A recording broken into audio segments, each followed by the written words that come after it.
મિત્રો, અહીં જે આ વિડીયોમાં પ્રથમ બે ફોટા તમે જોયા એને જોઈને ખ્યાલ તો આવી જ ગયો હશે કે આપણે જે વાત કરવા માંગીએ છીએ એ લોકનૃત્યની વાત કરવા માંગીએ છીએ.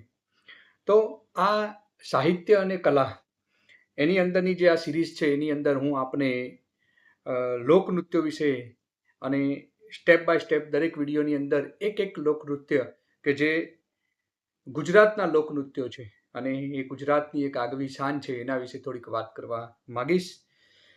મિત્રો, લોકનૃત્યો એ નૃત્યની એક પરંપરા છે, લોકોની સંસ્કૃતિનો એક મહામૂલો પરિપાક છે. અને જ્યારે નદી કિનારે વર્ષો પહેલા, હજારો વર્ષો પહેલા નદી કિનારે જ્યારે લોક સંસ્કૃતિનું પારણું બંધાયું અને ત્યાં જ્યારે આદિ માનવ એ આદિવાસી સ્વરૂપે ત્યાં રહેવા લાગ્યો. સમજો માણસો, આદિ માનવ એ આદિવાસી સ્વરૂપે જ્યારે નદી કિનારે એ રહેવા લાગ્યો ત્યારે એક લોક સંસ્કૃતિ પણ જાગૃત થઈ.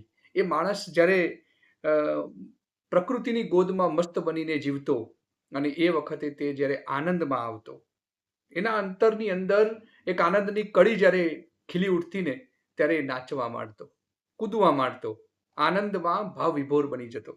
અને એવી રીતે આ લોક નૃત્યો અને લોક સંસ્કૃતિનો જન્મ થયો.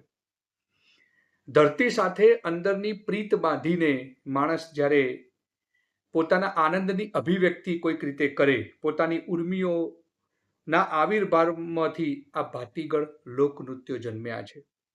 અને આ લોકનૃત્યોએ માણસોના જીવન પર એક અજબનું કામણ પાથર્યું છે.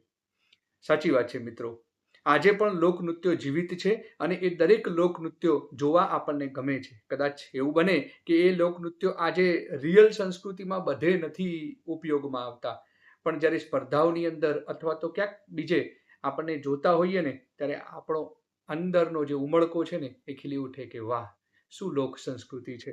અને આવા લોકનૃત્યો આપણે એક કરતા આની અંદર ચર્ચા કરીને માણીશું.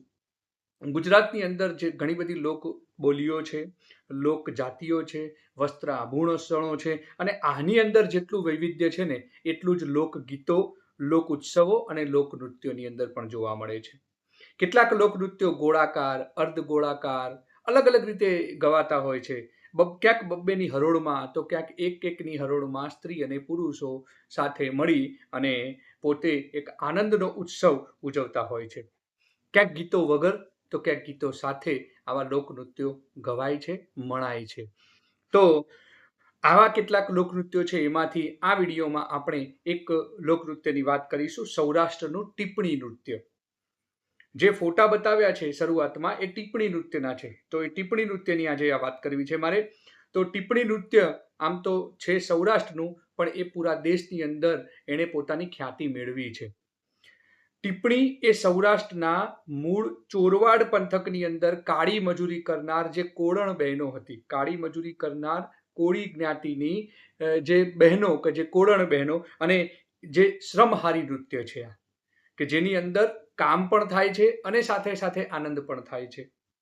જૂના વખતની અંદર તમને ખ્યાલ હશે કે જે ગામડાઓના અને એમાં ખાસ કરીને સૌરાષ્ટ્રના જે ઘરો હતા એ ઘરો માટીના હતા અને એની અંદર ઘરના ઓરડાની અંદર, અગાસીમાં કે મકાનના પાયાની અંદર ચૂનો નાખવામાં આવતો. તો ચૂનાનો ધ્રાબો ધરબાતો. હવે આ ધ્રાબાને પાકો કરી એની છો લીસી બનાવાતી અને ધ્રાબો ધરબવા માટે જે સાધન વપરાતું ને એ સાધનનું નામ છે ટીપણી. ટીપણી એટલે એક પ્રકારનું આમ ટીપવાનું, અને એ ટીપીને એ જે ચૂનાનો ધ્રાબો છે તો એને ઝીણો કરવાનો અને પછી એ મકાનની અંદર એનો ઉપયોગ કરવામાં આવતો. ટીપણી એક પ્રકારનું એવું સાધન છે કે જેમાં લાંબી લાકડીના છેડે, લાંબી લાકડી હોય અને એના છેડે લાકડાનો એક ચોરસ ટુકડો ફિટ કરવામાં આવતો, અથવા લોઢાનો, લોખંડનો જે ગોળ ગળબો લગાડેલી નીચે ટીપણીઓ બનાવવામાં આવતી. અને એ ટીપણી લઈને હાથમાં સામસામે કે ગોળાકાર ઊભી રહેતી જે બહેનો હતી એ હલક ભર્યા કંઠે ગીતો ગાતી, આનંદ કરતી. અને એની સાથે ઝાંઝ, મંજીરા, ઢોલ, નગારા, શરણાઈ, આ બધાની રમઝટ સાથે અને ટીપણીની ઝૂક પડે અને શરણાઈવાળો સિંદૂરો રાગ છેડે. સિંદૂડા રાગની સાથે આ ટિપ્પણી ચાલુ થાય. ગીત સંગીત નૃત્યની ચાકમ છોડ ઉડે. ટિપ્પણીની પાવડીઓ જે હતી એ ટિપ્પણીની પાવડીઓ આ રીતે એનો ઉપયોગ થતો. એ કટકા થઈને ઉડતી જાય, નવી આવતી જાય અને ભજનથી આરંભાયેલી જે ટિપ્પણી હતી ને સમી સાંજે શરૂ થઈ હોય તો પ્રભાતીએ પૂરી થાય. તો એટલો લાંબો સમય આ ટિપ્પણી નૃત્ય જ્યારે રિયલમાં થતું ત્યારે એ રીતે એનો ઉપયોગ થતો. વિવિધ જાતની 5 થી 6 અથવા તો 15-20 ચાલની અંદર ચાલતી આ નૃત્ય કરનારી જે બહેનો હોય એ નૃત્ય કરનારીઓનો જે જોમ જુસ્સો અને અતૂટ તાલબદ્ધતા, ત્વરિત ચંચળ અંગ મરોડ અને વિદ્યુત ગતિ આ એ નૃત્યની લાક્ષણિકતાઓ છે. જો એક તો અંગ મરોડ સરસ મજાનો હોય, વિદ્યુત ગતિ એટલે કે સ્પીડ પણ એટલી જ હોય, અતૂટ તાલબદ્ધતા હોય. ટિપ્પણી જે પાડવાની જે સિસ્ટમ છે એમાં અતૂટ તાલબદ્ધતા હોય, સાથે સાથે જોમ અને જુસ્સો એ બહેનોમાં ભરેલો હોય અને એ રીતે નૃત્યની એક વિશિષ્ટતા બનતી. સૌરાષ્ટ્રની અંદર ચોરવાડની કોળી બહેનો દ્વારા આ નૃત્ય થતું, પણ એના સિવાય પણ બીજા સૌરાષ્ટ્રના કેટલાક વિસ્તારો હતા ત્યાં પણ આ ટિપ્પણી નૃત્ય એક થોડાક અલગ સિસ્ટમની અંદર પણ એ થતું. જેમાં રાજકોટની ભીલ બહેનો એમણે ટિપ્પણીમાં પોતાનું સ્થાન જમાવેલું છે.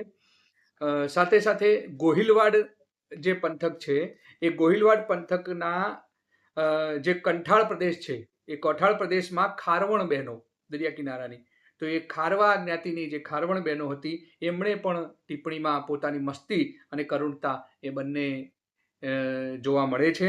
જામનગરની જે સીધી જ્ઞાતિની જે બહેનો છે એમણે પણ ટિપ્પણીની અંદર મસ્તી મઢ્યો રંગ ઉચ્છરંગ એમનો ત્યાં પણ જોવા મળે છે. જ્યારે કડિયા, કુંભાર, ઉભડ આ બધી જાતિની જે સ્ત્રીઓ હતી એમણે પણ ટિપ્પણીમાં ધીર ગંભીર ગીતોનો એક આસ્વાદ પેદા કરાવ્યો છે.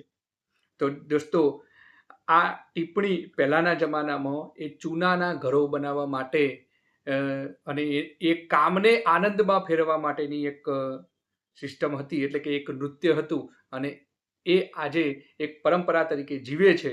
પણ આજના સિમેન્ટ અને લાદીનો યુગ આવ્યો તો એની અંદર હવે ચૂનાના ઘરો તો રહ્યા નથી.